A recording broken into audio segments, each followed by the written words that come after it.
ಸ್ನೇಹಿತರೆ, ಎಲ್ರಿಗೂ ಕೂಡ ನಮಸ್ಕಾರ. ನಾನಿವತ್ತು ಒಂದು ನೀರಿನ ಗ್ಲಾಸ್ ತಗೊಂಡ್ಬಂದಿದ್ದೀನಿ. ಯಾಕೆ ಅಂದ್ರೆ ಒಂದು ಪ್ರಶ್ನೆ ಮಾಡ್ತೀನಿ ನೋಡಿ. ಈ ಒಂದು ನೀರಿನ ಗ್ಲಾಸ್ ಎಷ್ಟು ಭಾರ ಇರಬಹುದು? 500 ಗ್ರಾಮ್, 200 ಗ್ರಾಮ್, 100 ಗ್ರಾಮ್. ಆದ್ರೆ ನಾನು ಹಿಡ್ದಿರುವಂತಹ ಈ ಒಂದು ನೀರಿನ ಗ್ಲಾಸ್ ಎಷ್ಟು ಭಾರ ಇದೆ ಅನ್ನೋದು ಮುಖ್ಯ ಅಲ್ಲ. ಬದ್ಲಿಗೆ ನಾವ್ ಈ ಒಂದು ಗ್ಲಾಸ್ ನ ಎಷ್ಟು ಹೊತ್ತು ಅಂದ್ರೆ ಎಷ್ಟು ಸಮಯ ಹಿಡ್ದಿರ್ತೀವಿ ನಮ್ ಕೈಯಲ್ಲಿ ಅನ್ನೋದು ಬಹಳ ಮುಖ್ಯ ಆಗುತ್ತೆ. ನಾವು 1 ನಿಮಿಷ ಹಿಡಿದ್ರೆ ಏನು ಕಷ್ಟ ಅನ್ಸಲ್ಲ. 1 ಗಂಟೆ ಹಿಡಿದ್ರೆ ಸ್ವಲ್ಪ ನೋವು ಬರುತ್ತೆ. 2 ಗಂಟೆ ಹಿಡಿದ್ರೆ ಕೈ ಒಂದ್ ಸ್ವಲ್ಪ ಎಳೆದಂಗ ಆಗತ್ತೆ. ಆದ್ರೆ ಒಂದು ದಿನ ಪೂರ್ತಿ ಹಿಡ್ದಿದೀವಿ ಅಂತಂದ್ರೆ ನಾವು ಡಾಕ್ಟರ್ ಬಳಿ ಹೋಗಿ ಇಂಜೆಕ್ಷನ್ ಮಾತ್ರೆ ತಗೊಳ್ಳೋವರ್ಗುನು ಆ ಪೇನ್ ನಮ್ಗೆ ಕಡಿಮೆ ಆಗೋದಿಲ್ಲ.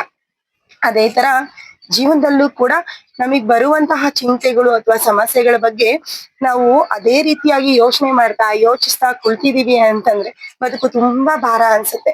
ಅದ್ರ ಬದ್ಲಿಗೆ ಸಮಸ್ಯೆಗಳು ಬರೋದು ಸಹಜ. ಬಂದಿದ್ ಸಮಸ್ಯೆಗಳನ್ನ ಆದ್ರೆ ಪರಿಹರಿಸೋಣ. ಇಲ್ಲ ಅಂತಂದ್ರೆ ಅದ್ರ ಬಗ್ಗೆ ಯೋಚನೆ ಮಾಡೋದ್ ಬೇಡ. ಅದನ್ನ ಯೋಚನೆ ಮಾಡೋದ್ ಬಿಟ್ಟಾಗ ನಮ್ ಮನ್ಸು ಕೂಡ ಹಗುರ ಅನ್ಸುತ್ತೆ. ನೆಮ್ಮದಿಯಾಗಿ ಕೂಡ ಜೀವನ ಮಾಡ್ಬೋದು. ಸಮಸ್ಯೆಗಳ ಬಗ್ಗೆ ಅತಿಯಾಗಿ ಯೋಚಿಸಿ ಬದುಕನ್ನ ಭಾರ ಮಾಡ್ಕೊಳ್ಳೋದಕ್ಕಿಂತ ಸಮಸ್ಯೆಗಳನ್ನ ಬದಿಗಿಟ್ಟು ಮುನ್ನಡೆಯೋದೇ ನೆಮ್ಮದಿ ಜೀವನದ ರಹಸ್ಯ. ಏನಂತೀರಾ?